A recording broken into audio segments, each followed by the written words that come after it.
नमस्कार, मैं अजीत कुमार और आप देख रहे हैं Ajit Kumar personal blog. Friends, एक बार फिर से 193 सदस्यीय यूएन में फलस्तीन प्रस्ताव को इजराइल के खिलाफ पेश किया गया है, जिनमें से 114 देशों ने इस प्रस्ताव के पक्ष में वोट दिया है और 14 देशों ने इस प्रस्ताव के खिलाफ में वोट डाल दिया है। वहीं पे 43 ऐसे देश हैं जिन्होंने इस प्रस्ताव में अब्सटेंड कर गए, मतलब ना पक्ष में वोट दिए और ना खिलाफ में वोट दिए, अपने आप को न्यूट्रल रखा, जिसमें भारत समेत कई अन्य देश भी शामिल है, जैसे भारत है, जर्मनी है, ब्रिटेन है, नेपाल है, यूक्रेन है और भी कई सारे देश है जिन्होंने ना तो वोट दिया और ना खिलाफ गया। अब आइए आज के इस वीडियो में जानते हैं कि मसला क्या है। फ्रेंड्स, आपको याद होगा 7 अक्टूबर 2023 जब पहली बार हमास की तरफ से इजराइल के ऊपर हमला किया गया था, जिसमें कई सारे इजरायली आम नागरिक मारे गए थे, जिसके जवाबी कार्रवाई में इजराइल जो हमला करना शुरू किया वो आज तक युद्ध जारी है और कितने लाखों लोग मर चुके हैं हमास के, और कई सारे टुकड़ों पे इजराइल का कब्जा हो चुका है, लेकिन ये युद्ध आज भी खत्म नहीं हुआ। तो कई सारे जो टुकड़े इजराइल के द्वारा अधिग्रहण कर लिए गए हैं जबरदस्ती, उस टुकड़े को वापस करने के लिए ही ये फलस्तीन प्रस्ताव यूएन में पेश किया गया है। अब आपको समझ में आ गया होगा। तो जो यरूशलेम एरिया का और साथ ही अन्य एरिया का जो जमीन इजराइल के द्वारा पकड़ लिया गया है या अपने कब्जे में कर लिया गया है, उस जमीन को पुनः वापस कर दे, हमास के फलस्तीन को वापस कर दे, इस पर्पस से इस प्रस्ताव को यूएन में पेश किया गया है। और ऐसे प्रस्ताव के पक्ष में 114 देश, 193 में से 114 देश वोटिंग कर दिया। मात्र 14 देश ही ऐसे हैं जो कि इनके खिलाफ में वोट किया और 43 देश ऐसे हैं जो कि ना तो खिलाफ में वोट किया और ना ही पक्ष में वोट किया, मतलब इस पूरे इवेंट में पार्टिसिपेट होने से ही माना कर दिया।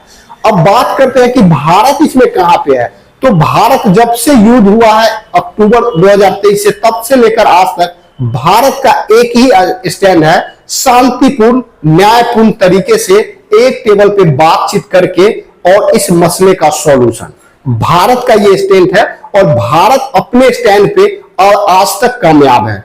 यूएन में तत्काल रूप से अभी भारत को प्रतिनिधित्व करने वाला पर्वत नेमी का मतलब स्टेटमेंट आ गया है। उन्होंने साफ साफ कह दिया है कि जब से युद्ध शुरू हुआ है हमास इजराइल का या यूक्रेन रशिया का, भारत का एक ही स्टैंड है, शांतिपूर्ण न्यायपूर्ण और स्थानीय समाधान के जरिए ही इस युद्ध को खत्म किया जा सकता है, ना कि इस तरह के किसी एक देश के खिलाफ प्रस्ताव लाने से खत्म। बंटवारे से ज्यादा देश में शांतिपूर्ण तरीके से किसी देश का मसला सॉल्व हो जाता है, इसको समर्थन करता है भारत, ना कि यूएन में किसी एक देश के खिलाफ प्रस्ताव लाके युद्ध खत्म किया जा सकता है। भारत की तरफ से पर्वत नेमी का क्लियर कट स्टेटमेंट आ चुका है। अब सवाल बड़ा यह है कि क्या भारत पे अमेरिका इसके लिए दबाव बना सकता है? तो जवाब है नहीं।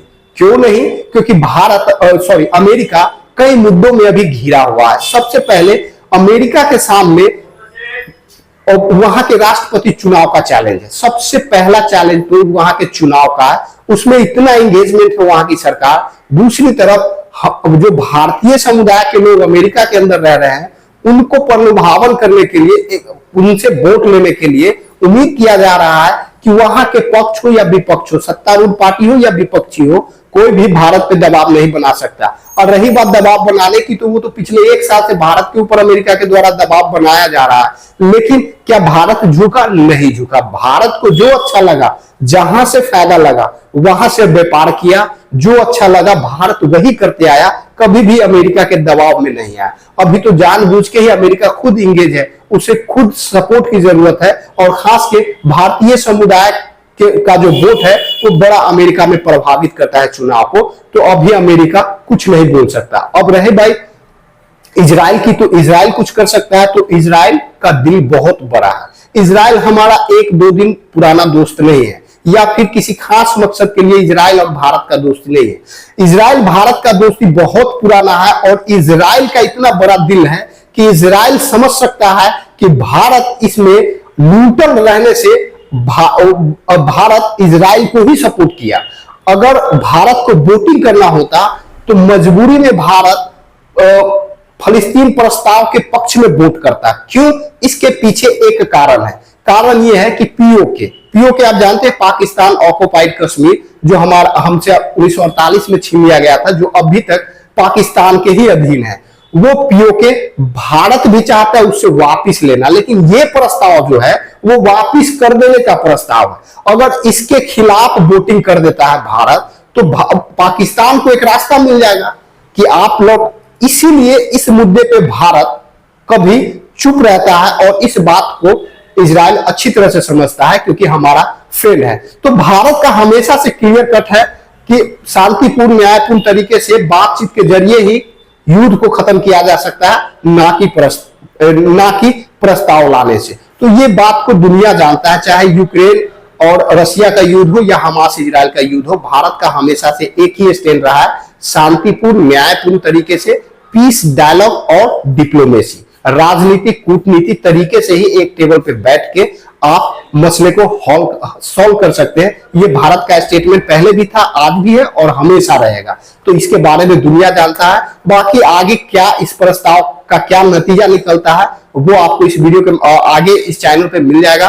फिलहाल के लिए इतना ही। वीडियो अच्छा लगा होगा तो जितना संभव हो सके लाइक शेयर कर दे और इसी तरह के अपडेट के लिए चैनल को सब्सक्राइब करके बेल आइकन को जरूर दबा दें। इसी के साथ आज का वीडियो समाप्त होता है। मिलते हैं नेक्स्ट वीडियो में नेक्स्ट अपडेट के साथ। तब तक के लिए जय हिंद।